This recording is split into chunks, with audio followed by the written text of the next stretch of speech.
Well, welcome to this episode of the Good Leadership Podcast. I'm your host, Charles Good. My guests for this episode are David Dye and Karin Hurd, who are the founders of Let's Grow Leaders, a global leadership development firm known for practical tools and leadership development that sticks. They are also the authors of several best-selling books, including Courageous Cultures, How to Build Teams of Micro-Innovators, Problem Solvers and Customer Advocates, and Powerful Phrases for Dealing with Workplace Conflict, their brand new book. In this part of my conversation with David and Karin, we cover handling tricky work situations with powerful phrases. Topics include saying no, even to your boss, and effectively voicing overwhelm. David shares a method for team accountability, and we discuss phrases for dealing with workplace challenges like bullies, gossips, and difficult customers. Enjoy. Welcome to the Good Leadership Podcast, where we engage with esteemed thought leaders and explore research-backed strategies and techniques that empower leaders at every level to achieve meaningful results that drive lasting change. The other part that not many people talk about, which I love that you included in your book, is you got to know when it's time to quit. And in some cases, you have to accept defeat or just realize, have I tried everything? What do I gain or lose by quitting, right? When we think about quitting a conflict, it's sometimes like, well, why should I even have the conversation if I'm just going to end up walking away to begin with? Well, we don't know that. You don't know what's going to happen, as we've already talked about, right? So the question is to ask yourself, it's like, okay, have I tried? Have I genuinely made the effort? What do I gain or lose by quitting? There are other extenuating circumstances. Sometimes you may know exactly that you have a values mismatch, but you may choose to stay for a while for some other reason that's not that. But now you have data. And I always think you're better off having the conversation because whatever the outcome, now you have actual data. You know for a fact, as opposed to responding to a story that's in your head and never giving the other person a chance. So when you're looking at like, how is this conflict affecting other parts of my life? If I'm becoming like the person that's driving me crazy, then this is probably not a good outcome for me. And I need to consider, should I remove myself from it in terms of how I'm showing up or things like that? Yeah, and then what's on the other side of speaking up? Sometimes you quit the conflict, but if you have said yes to your values, then you come out with something unexpected on the other side. So I had been in a quick quick example. I was working and I just had led a team that we had staged this massive organizational turnaround. Like things were going so well. And basically, what we had done was helped all of our business process outsourcer call centers to go from a bad experience to they were now at parity with internal centers. And so my boss comes to me and says, "Oh my gosh, my boss, so my boss's boss, wants to take you on the corporate jet. So fancy, so exciting. And we're going to go visit all these, some of these centers so she can see what's going on." So I am super excited. And we're on the jet, and they've got this beautiful spread of food. And I mean, this is just amazing. We do that. We go to the first call center, and they've got another huge spread of food. And the my boss's boss walks up to this buffet. She picks up one hard boiled egg and says, "Does anybody have any salt?" Which is a very reasonable question to ask when handed a hard boiled egg, except that this call center was in the middle of nowhere. There was no cafeteria and nobody could find any salt. Okay, so everybody starts scrambling. She's like, "I really need salt." All right, scramble. We're only supposed to be there for an hour, spend 20 minutes looking for the freaking salt. Okay, so we settle down. She has her egg, has some salt, and then she proceeds to do what I can only describe as toxic courage crushing behavior to everyone in the meeting. Now, I am completely devastated because I thought we were taking the jet on a little celebration tour and to do recognition. And meanwhile, I'm feeling like we're undoing this relationship that I've spent all this time doing. I'm very upset. So we get back on the jet, and my boss looks at my, as we've already discussed, not poker face, and says, "Karin, if you care about your career, you're not going to say what you're about to say." Okay. Now there's a difference between courage and stupidity. Right. So I did not say a word in that moment. That would have been direct insubordination. Right. But what I did do was go to the back of the jet, pull out my laptop and I just started writing down all the things that I believed about human-centered leadership because she was not a human-centered leader. Apparently, she was an egg-centered leader. And so what I did then was that Sunday started my blog, Let's Grow Leaders, which then really started to take off, get an international following. 1 year later, I resigned from this company, and since then, we've written all these books, we travel all over the world, we're doing exactly what we feel like we're meant to do. So sometimes you're not going to say what you need to say in that moment, but I still said what I needed to say, and it's made all the difference. And that's our hope for people too. Let's move now into the section of tackling tricky workplace situations. We're not going to be able to cover them all, but I'd like to hit upon one or two. And that first one, I'm going to combine a couple categories and just kind of say my favorite phrase. If there's other phrases that come to mind that would help out in that situation, please add that or add some more depth to what I'm saying. And the first one is saying no to your boss can help with feelings of overwhelm. And a lot of people have a difficult time in saying no. And the phrases aren't unique. I mean, but thank you so much for thinking of me. I'm honored. I'm so sorry I can't say yes to this right now. It sounds better, but it definitely sends the message that thanks, but no thanks.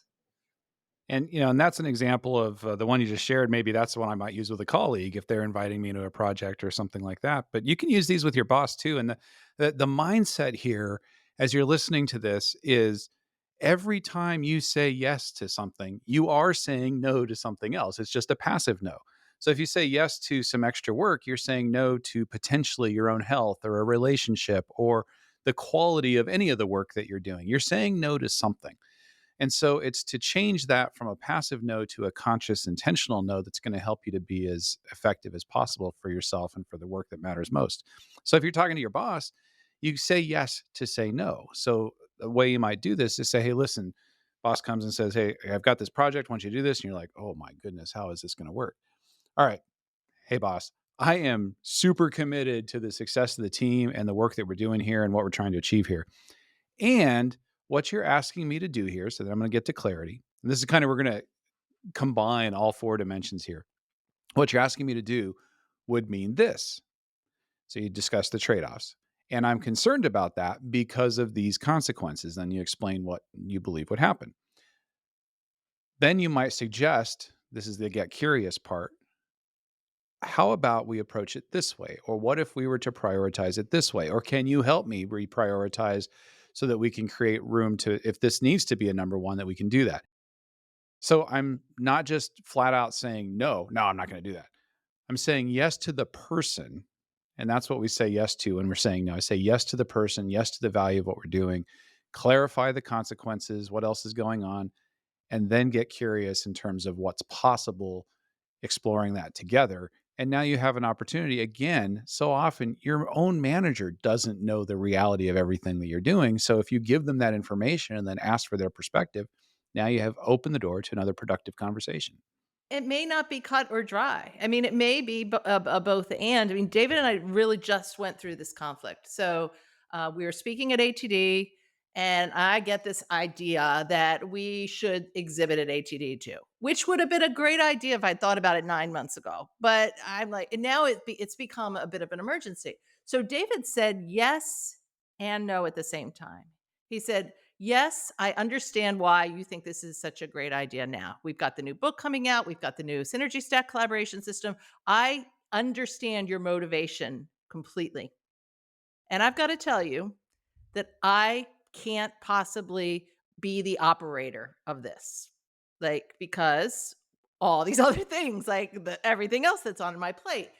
And he says, but if you can figure out how to leverage our other resources on the team so that I don't have to be at the center of operationalizing all of it, then I would love to go. I will be with you in the booth and I will support you. And that's exactly what happened. And bless her heart, Carrie on our team is doing all the operating. And but in the past, that's not normally how it would have gone, right? Like David really gets into a lot of the operations stuff. So there was innovation on the other side of that because in fact, she's bringing things and ideas to this that I don't think that either one of us would have thought of. So we're actually after that conflict, we're in a better place, I think, than if he had just said, "All right, I'll just do it because Karen asked." Excellent point. And that helps with overwhelm as well. One of the questions I love that you include with overwhelm, because not many people are willing to ask this, is if I had to drop a ball here, which ball would it be? People just think they can juggle more and more balls, right? Spread themselves thinner and thinner. In reality, you're not going to do as well, right? It's better to move a couple things a foot than maybe 20 things an inch. And in some cases, you're not even having traction on those things if you have too many balls that you're juggling in the air. Yeah, Charles, we did the program with IMS on, really important leadership competencies. And one of those was called Mind the MIT. And, really staying focused on what's most important. And that, that is where is this my MIT right now? And if it's not, maybe that's the ball that it does need to drop. Let's move on to what if your team is not accountable or lacks accountability? You have a great tool called the Inspire method that perhaps you could unpack for our listeners. Well, again, this one's a combination of these 4 dimensions. So when you're having this kind of thing where you're feeling like there's a team member who is not accountable, or maybe they're being lazy, or whatever our interpretation of events is, and it's important to remember that's our interpretation. First question is, do we have a foundation of clarity? Do we actually have a shared agreement about what success looks like, what a successful outcome would do, so forth? Because often they might be working on a different priority, or maybe not. Maybe they're sitting around on, scrolling social media and doing the reels all day, depending on what's going on. So then we're going to go to connection. And so the first 3 steps in the Inspire method are all about connecting to the person, to our intent for the conversation, and to the facts as we see them. So, hey, listen, I really care about our co-working relationship here, and I want to make sure that we're carrying equal weight, that we're feeling good about our work together. And I've noticed that, and then you share the facts about whatever it is that you've seen, and supporting evidence and so forth. So that's I initiate the conversation with sharing your intent and starting it off. N, notice, inspire is an acronym. So IN, notice specific activity, behavior, whatever it is, or what you're not noticing, either way. And then S is, what are some of your supporting examples? So that's starting with connection. And then we're going to move to curiosity. And the curiosity is P, probe, and then I, invite. And probe is getting their perspective. So I'm curious, how's this look from your perspective? Going back to one of the goats, what's happening here for you? How does this look from where you sit? Any of those kinds of questions where we get their perspective on it, which again could be different than ours. And it might be, yeah, I don't want to work very hard, and I don't feel like I have to because our manager doesn't hold us accountable. All right, well, if that's what we hear, then at least we know that's where they're coming from. If there's not some other kind of disagreement or misinterpretation or anything like that. Then I is like, what do you think we can do to, and it's inviting them to come up with a solution so that there's some ownership from them. And often these things are competing priorities. There's we have different values. We're approaching things from a different perspective. They may have an emphasis on quality or drawing something out, and I may have an emphasis on speed. And so it's not that they're lazy, it's that we're working from different perspectives. So in my invitation to a solution, I might, say something like, you know, all right, recognizing that forever is too long and today is too short, what reasonably could work for you here? How do you think we might approach this? So I'm trying to draw them into the solution set there. And then R and E are review and enforce. And this is getting to the commitment of the 4 dimensions. The fourth one is commitment. We're creating a shared commitment. Review is, so what I hear you saying is, let's try it this way. And my part would be this, and your part would be that. Do I have that right? And then that final step, that enforce step, is scheduling the finish, which you mentioned earlier in commitment of, let's put some time on the calendar to talk about this and see how it's going, see how our agreement is working out for all the reasons that we talked about earlier. Great framework. It structures that conversation so much better than if you try to come up with it ad hoc or at the time of. It just those things really need to be planned out, and having that framework really helps. Before we end today's episode, I'd love to talk about 2 difficult people that I hear a lot of leaders struggle with in the workplace: the bullies and the gossips. Yeah, to me, it's very much the what you were saying is that's not okay. Calling out the behavior, or I've noticed that you are, or that you did. What is observing the behavior. What doesn't work is to call them a bully. you know, I notice you're being a bully. Because a bully is an interpretation. Well, what does that mean? So you're much better to go to what is the behavior that you're seeing. Yeah, I noticed that you did this in this meeting, and that's not okay. We had a client one time who had someone tell him he was a bully, and he had no idea. And he genuinely went and started asking around, and people started verifying. Well, yeah, validating. Yeah, you can be, and it was life changing for him. And he really didn't want to be that way. So it's like even then, there's so much value in having these conversations. Gossiping is just as prevalent now as what it was when everyone was back in the office. And it's hard to deflect it. It's hard to have the courage to either use humor, which I find a little bit more difficult for me, versus just asking for help, right? I've heard there's a rumor going around. What do you think I could do to help stop this unfair workplace gossip from spreading? Any other suggestions regarding confronting it and hopefully getting ahead of that issues to get it to stop? Yeah, there's 2 kinds of gossip, right? There's the gossip that's not true, and then there's the gossip that is true, has a grain of truth to it, right? And I think, but so David just wrote an article that is getting a huge, a lot of attention on confident how to handle confidential information. So I'm going to let him speak to that piece of it because that sometimes there's a rumor going around, but it's based in something confidential that you can't say. But I think with the where I like to bring in the humor, and this actually happened to me. There was this massive rumor going on when I was in my corporate job, and it was because most of the guys, people on my team were men. I had one woman on my team. They didn't want me in the job anyway because they didn't think I had the background for it. And I hadn't built the relationships yet. It was all very new.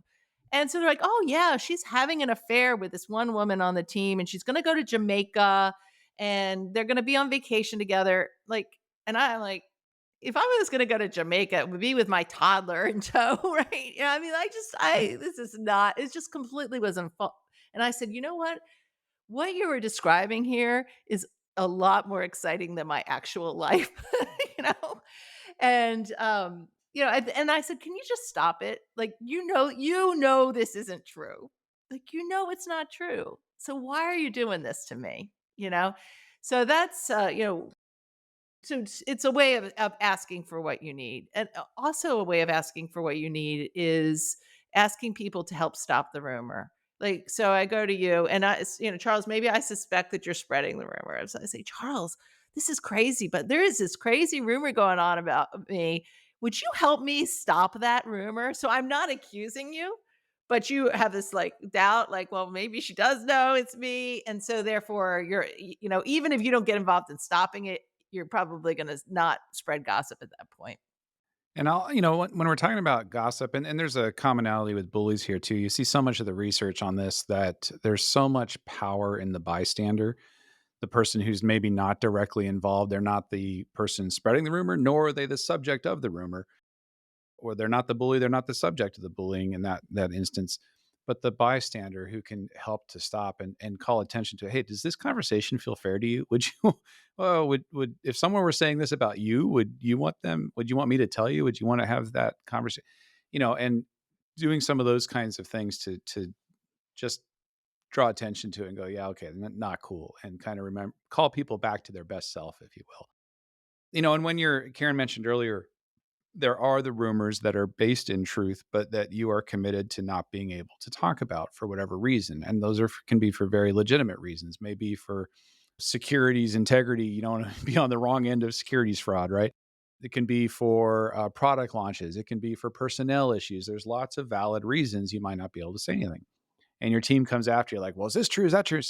So in those instances, to maintain your integrity while also not spreading a rumor and to try to de-escalate things is to, one, the best thing is if you have a reliable track record of communicating very clearly and dependably and reliably when something is known. And so that's your number one, if people have that confidence in your clarity.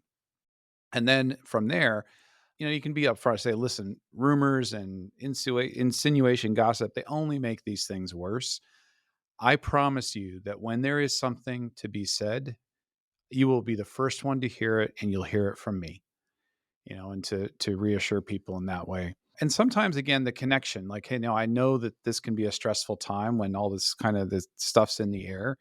I get that. And I will share more as soon as I have it to share with you, as soon as I can do that. And if it's a personnel matter, then, one is calling back to your connection, your commitment to the person that you're talking with. Hey, listen, this isn't something I can talk about. And if you're ever in this kind of situation, I want you to have the confidence that I will never share that inappropriately with anybody else. And that's why I'm not going to share this with you and have that conversation. So, in all of those ways, you're reaffirming your integrity. You're actually providing safety and confidence for the person you're talking to if you're in a management leadership position. Great advice.